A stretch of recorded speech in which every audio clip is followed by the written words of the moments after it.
Yo la team, j'espère que vous allez bien, j'espère que voilà, ça se passe de votre côté malgré tout ce qui se passe actuellement dans le monde. Bref, on continue le travail, on continue de mettre la pression pour tous ces hommes qui ne sont pas concentrés. Aujourd'hui, une vidéo réaction très intéressante, c'est quelqu'un qui m'a envoyé ça sur TikTok.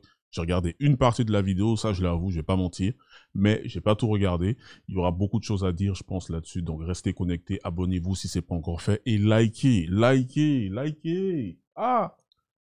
Non. Salut tout le monde, alors aujourd'hui on va parler de l'obsession féminine et comment celle-ci peut être exploitée pour faire de la vie d'un homme un véritable enfer. Alors je suis pas psy, je suis pas experte, je donne juste mon avis qui n'engage que moi sur des sujets et des histoires, des témoignages que je peux lire, que je peux entendre, etc. qui me sidèrent absolument et j'estime personnellement qu'on ne met pas assez la lumière sur ces sujets-là. Vous voyez, tout ce qu'elle vient de dire là, c'est valable pour moi. Je ne suis pas un expert, même si j'étais assez bon en psychologie lorsque j'étais étudiant. Mais voilà, tout ce que je viens de dire ici, là, ça se base sur mon expérience personnelle, sur l'expérience de plein d'autres personnes, hommes comme femmes, de choses aussi qu'on peut retrouver dans la science, qu'on peut retrouver dans l'évolution, plein de choses comme ça. Donc, je le répète, je ne suis pas un coach de vie, je ne suis pas un coach love ou ce genre de choses. Voyez-moi juste comme une sorte de grand frère qui vient donner des conseils à des hommes qui sont pas concentrés ou qui en ont besoin, qui sont un peu perdus, ok? C'est pas, je suis pas ici pour dire que toutes les femmes sont mauvaises parce que c'est faux, c'est des conneries. Si vous êtes en couple avec une meuf qui est bien ou si vous êtes marié ou peu importe et que ça se passe super bien, tant mieux pour vous. Moi, c'est vraiment ça que je veux pour les gens. Et je le dis de façon très honnête et très sincère. Mais vous le savez très bien, il y a plein d'hommes qui sont, voilà, qui ont besoin d'entendre certaines choses, qui ont besoin de comprendre certaines choses et d'autres aussi qui sont pas concentrés. Et c'est pour ces personnes-là que moi je fais du contenu. Faut qu'on soit clair là-dessus. Deux, pour toutes celles qui vont venir me choper par le callback en me disant elle est où la solidarité féminine, tu tires une balle contre ton camp et tout, je suis désolée, je me sens extrêmement solidaire vis-à-vis de la gente féminine. Par contre, je me désolidarise complètement de ce type d'attitude et de ce type de comportement. Quand une femme dit ça, tu sais qu'elle va lâcher des dingueries. Quand une femme commence une vidéo où elle dit ça, ça veut dire qu'elle va lâcher quelque chose. Par exemple, et ça ce sont des sujets qui arrivent de manière fréquente. Une femme est dans une relation sérieuse avec un homme, etc. Lui commence à découvrir un peu la supercherie, où il sent qu'il est plus trop à l'aise, qu'il veut plus trop poursuivre la relation. Elle va le sentir émotionnellement, elle va le sentir. Donc ça sort de son cadre, elle, d'obsession, de projet qu'elle s'est faite avec cette personne. Au lieu d'accepter les choses en disant ok, pas de souci, enfin une personne saine d'esprit, c'est ce qu'elle ferait. Non. Là, par exemple, elle va user un joker et elle va essayer d'avoir un enfant. Je suis désolée, ça peut choquer, mais ça arrive dans énormément de cas. Moi, j'entends des histoires et des témoignages comme ça qui me choquent, limite, ça me glace le sang. Parce que, ça veut dire qu'elle décide de faire un enfant, donc demain, va expliquer à l'enfant pourquoi elle a voulu le mettre au monde. Est-ce que c'était vraiment un choix ou c'était juste pour conserver le père ou conserver... Oh, là, elle a déjà balancé beaucoup de dingueries. Ça me rappelle des histoires. Pas forcément personnelles, mais en tout cas, ça me rappelle des histoires. D'après moi, tout ce que je dis, ça n'engage que moi. J'ai l'impression que beaucoup de femmes modernes, en fait, elles vivent comme si leur vie c'était une série Netflix. Je m'explique. Dans le sens où leur vie, tu sais, elles vivent d'une manière où, plus tard, va falloir qu'elles, tu sais, elles vont écrire un livre. Elles vont écrire un livre sur leur vécu, ou elles vont sortir une série. Non, genre, meuf, juste vivez votre relation, en fait. Tu vois? Les gens ont tendance à essayer d'idéaliser la personne, d'idéaliser la relation, et le truc, c'est que c'est la pire chose que tu puisses faire. Moi, d'un point de vue masculin, je sais, je l'ai déjà vécu, et je pense que beaucoup d'entre vous, en train de regarder cette vidéo, vous aussi, vous allez acquiescer, c'est que il y a plein de gens, en fait, tu sais, tu idéalises la personne, et donc tu as une image de la personne, ok? Et tu compares à la réalité, tu te rends compte que l'image que tu as ne joue pas, n'est pas conforme à la réalité. Donc, qu'est-ce que les gens, ils vont essayer de faire? Ils vont vouloir changer la personne pour que la personne ressemble à l'idéalisation qu'elles ont. Non, c'est pas ça. Ce qui est devant toi, là, c'est ça qu'il faut prendre. Et là, c'est pour tout le monde. Ce qui est devant toi, c'est ça qu'il faut prendre. Moi, c'est quelque chose qui m'est déjà arrivé par le passé. Et j'ai dit à la personne, j'ai dit non, je suis comme ça. De la même façon que vous, les femmes, vous êtes en train de nous dire matin, midi, soir, moi, je veux un homme qui fasse ceci, qui a cela, etc. Peu importe, ok, moi, j'ai pas de problème avec ça. Et quand on vous dit, ouais, nous, on veut une femme qui fasse telle chose ou qui a telle chose, ah ouais, non, faut m'accepter comme je suis. Non, mais madame, le principe de réciprocité, hein, ça, c'est une des choses les plus banales qui existent sur Terre. C'est la base, hein. En anglais, c'est the golden rule, la règle d'or. Ne fais pas à quelqu'un ce que tu n'as pas envie. C'est la même chose, en fait. Aller faire un enfant pour pouvoir garder quelqu'un, c'est une singerie, c'est une hérésie, en fait. J'ai des potes qui ont des enfants actuellement, des fois on se pose, on discute, les gars ils me parlent de ça, Ça c'est les moments où ils se laissent vraiment aller, hein. Et ça c'est très important aussi. Soyez ce genre de potes-là, des amis à qui on peut dire certaines choses, des amis à qui on peut s'ouvrir sans être jugé, etc. Et les mecs ils m'ont dit, ouais en fait, Voilà, je voulais pas telle chose, mais je me suis retrouvé dans telle situation, etc.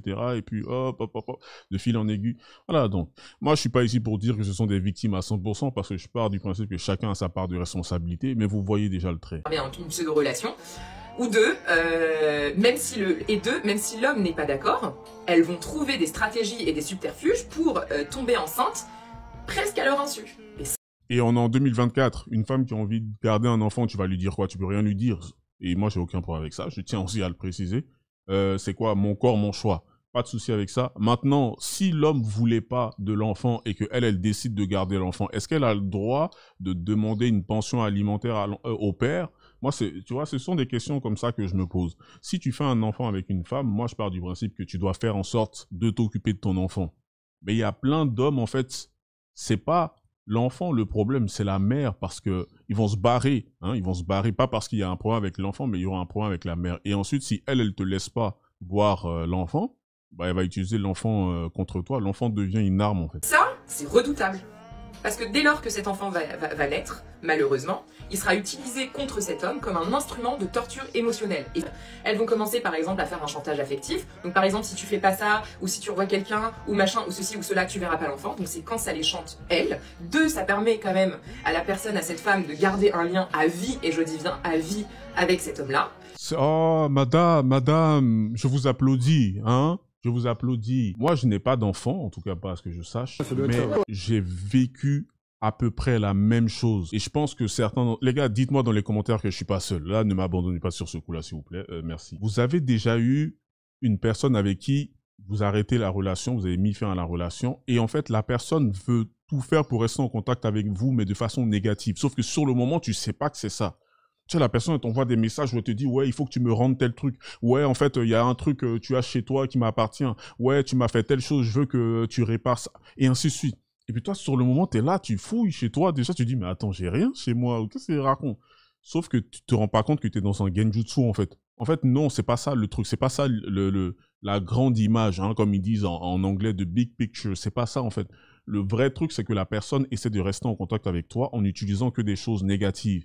Parce que peu importe, même si c'est négatif, au moins elle reste en contact avec toi. Ce genre de personnes-là, les gars, il faut faire gaffe. Il faut faire vraiment gaffe parce que ça, ce sont des vampires à plusieurs niveaux. Et trois, elles sont même capables de monter le cerveau de leur propre enfant contre leur père. Vous imaginez comment un papa, un tant soit peu responsable, qui veut rester quand même dans la vie de son enfant, comment peut lui le vivre? Alors il y en a bien évidemment qui vont demander des sommes astronomiques, parce que vous comprenez, elles ont besoin d'1 million d'euros de pension alimentaire pour pouvoir faire vivre l'enfant, ce qui n'a aucun sens. Nous sommes en Europe, s'occuper d'un enfant, ça a quand même un coût. Mais c'est vrai que des fois qu'on entend certaines sommes en particulier qui sont demandées, donc comme elle a dit dans les pensions, c'est comme si on était aux États-Unis, là-bas, bon, ça lâche, voilà, tu vois, mais il faut bien s'occuper d'un enfant. Un enfant a besoin d'amour et aussi, bah, voilà, on va dire les termes, hein, d'un côté financier pour pouvoir, voilà, bien s'occuper d'un enfant. Ça, il n'y a aucun problème là-dessus. Mais des fois, je pense qu'il y a certaines personnes qui utilisent le truc pour, voilà, comment dire, assouvir un peu des désirs de vengeance. Elles, leur seul but, c'est de faire souffrir l'homme, parce que si demain elles apprennent qu'il a refait sa vie, elles vont se dire « Ah oui, il a assez d'argent pour refaire sa vie, pour partir en vacances, pour faire des activités, donc boum, moi je vais demander ça ». Et puis au-delà de ça, il y a aussi des femmes, sans en venir aux enfants, qui seront capables de faire de la vie d'un homme un enfer en l'harcelant, en le fliquant, en montant des subterfuges, parfois même se racontant des situations pour que ça provoque une certaine empathie chez l'homme. Alors oui, ce sont des comportements toxiques, mais je trouve que chez une femme, c'est quand même redoutable parce que c'est difficile pour l'ego masculin de n'osera pas raconter tout ça. Et puis par exemple, quand je dis qu'elles vont... Non, madame, venez prendre ma place. Venez prendre ma place, parce que c'est exactement ça. Tu sais, des fois, on ressent certaines choses, des fois, on pense certaines choses, mais on n'arrive pas forcément à mettre des mots là-dessus. Hein? Et là, c'est pile poil ce qu'elle est en train de faire. Tu sais, des fois, t'es là comme ça, et puis tu te dis, est-ce que peut-être que moi-même, en fait, peut-être que j'ai été un peu trop dur. Hein. J'avoue, faut que je me remette un petit peu en question, parce que il y a eu telle fois, là, en particulier, peut-être que peut-être que je suis pas aussi gentil que ça. Et tout d'un coup, bim, sans t'en rendre compte, en fait, t'es en train de devenir ce qu'elle voulait que tu sois. C'est-à-dire que tu rentres dans le schéma où t'es tellement en train de te remettre en question que tu sais même plus qui t'es. Tu vois? Peut-être au début, t'étais la victime. Et puis, en fait, toi-même, tu commences à faire le taf et dans ta tête, t'es convaincu que t'es devenu le bourreau. Non, il faut arrêter. Et comme j'ai dit, on a toujours tous une part de responsabilité à l'intérieur. La part de responsabilité, là, des fois, ça peut être 99% et 1%. de l'autre côté. Et ça, par contre, ça, c'est une dinguerie. Moi, j'accepte pas ça. C'est hors de question. Utiliser des jokers, encore une fois sur le sujet de la séparation, admettons qu'ils ont un enfant, je ne sais pas pourquoi, me demandez pas, mais dans l'inconscient collectif de chacun, en tout cas dans la société actuelle, on pense de manière inconsciente que quand il y a une séparation, les enfants sont toujours mieux avec la maman qu'avec le papa. Alors que dans certains cas, c'est absolument pas vrai. Et pourtant, elles vont réussir à exploiter cette carte pour avoir la garde de leurs enfants et encore une fois, utiliser cet enfant comme instrument de torture. Donc il y a des hommes même qui arrivent à un stade où leur plus grand regret dans la vie, c'est d'avoir rencontré ces femmes-là. Et je suis désolée mesdames, que ça vous plaise ou non, on le voit même de femme à femme, hors relation amoureuse, lorsqu'elles ont une obsession, une jalousie, une envie vis-à-vis d'une autre femme, on voit très bien qu'elles sont capables de tout, et parfois même de pratiques genre très sombres, des pratiques... Avant même de rentrer dans ces histoires de pratiques bizarres, là, j'avais vu une vidéo une fois, je sais pas si certains parmi vous l'ont vu, si c'est le cas, dites-moi en commentaire, une vidéo d'un père qui va... comment dire, qui va récupérer son enfant, en fait, donc chez sa baby mama, hein, chez son ex, la mère de son enfant. Et en fait, il était accompagné, lui, de sa nouvelle copine, ok? Et la femme, elle a dit, non, l'enfant ne vient pas avec toi. Non, tu ne rentres pas dans la maison pour venir chercher l'enfant. Non, je te donne pas l'enfant. Et le mec, il comprenait pas. Il dit, mais non, mais laisse-moi récupérer mon gosse, en fait. De quoi est-ce que tu es en train de parler? Et elle disait, non, tant que cette meuf, elle est là, tant que tu es avec elle, tu vas pas voir ton enfant. Et aussi surprenant que cela puisse paraître, parce que ça, déjà, c'est assez aberrant, mais le truc, c'est qu'elle-même, elle était aussi en couple. Elle-même, elle avait refait sa vie avec un autre gars.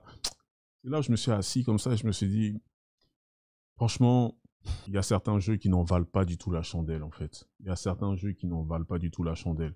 Si on a parmi vous qui sont pères ou qui ont déjà vécu des situations similaires, les gars, envoyez-moi un message sur Instagram, comme ça je pourrais faire des interviews où vous pourrez vraiment vous exprimer, parce que je sais très bien qu'il n'existe pas vraiment d'endroit où en tout cas il y en a très très peu où les hommes peuvent parler de cette façon-là sans que les gens viennent dire « Ah ouais non, c'est bon, t'as fini de pleurer, sois un homme, etc. » Et puis demain c'est les mêmes personnes qui vont venir dire « Ouais non, vous les hommes, vous pleurez pas assez. » Bon, voilà, t'as capté le bail. Etc.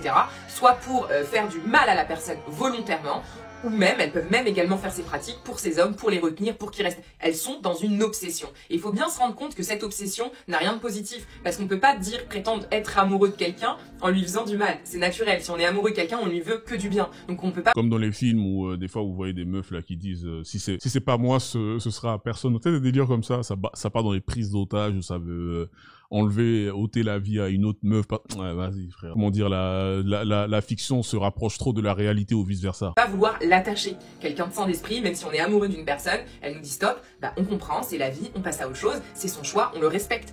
Il y a énormément de femmes, il y a énormément d'histoires, il y a énormément de témoignages et tout qu'on peut trouver qui évoquent ce type d'obsession féminine et à quel point ça a pu avoir un impact négatif sur la vie d'un homme et parfois même ça peut détruire la vie d'un homme. Bref les gars, franchement ça c'est une très très bonne vidéo, j'aime ce genre de vidéo et je le répète et je le pense vraiment, c'est pas une question de venir ici pour dire que ouais regardez les gars à quel point les femmes sont méchantes, non c'est pas ça, c'est pour vous montrer une certaine réalité qu'on ne nous montre pas, hein. Maintenant on a commencé à le découvrir grâce aux réseaux sociaux, mais je le dis et je le répète parce que ça c'est réel. Il y a des meufs qui sont bien, il y en a plein.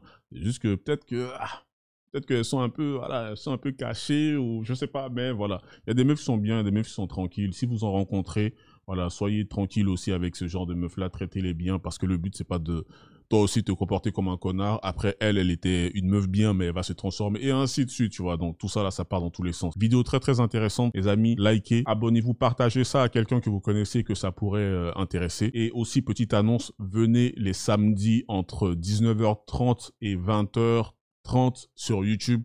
Voilà, pour l'instant encore, l'heure n'est pas encore à 100%, mais ce sera des lives, ok? Je fais mes lives maintenant, les samedis, ces jours-là. Ce sera pas tous les samedis, parce qu'il y aura des samedis où, voilà, tu vois, quand t'es occupé, t'es occupé. Mais gardez ça en tête, les samedis entre 19h, 20h30, 19h30, pardon, 20h30, début de live sur YouTube, avec des invités, bien évidemment. Ça rend le truc beaucoup plus intéressant. Donc, prenez soin de vous, comme d'habitude, et encore plus maintenant, j'ai envie de dire, restez sur vos gardes.